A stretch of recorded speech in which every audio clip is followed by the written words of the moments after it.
Every time we head out to sea, we get a bill of nearly 20 million pesos. Sana all our budget can cover that, but for how many times?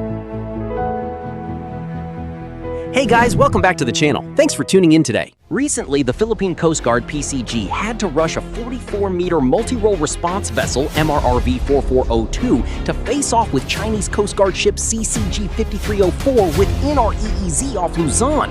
The cost of defending our waters has gone totally overkill. Take our routine Scarborough Shoal patrols. Just one ship on a single mission already burns 10 to 15 million pesos in fuel and logistics.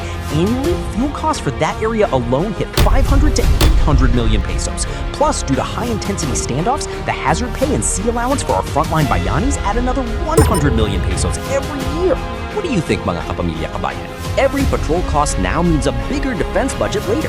If this translates to higher taxes for us next year, are you willing to give it your full support? If you like this video, please give it a thumbs up, share it with your friends, and leave your thoughts in the comment section below.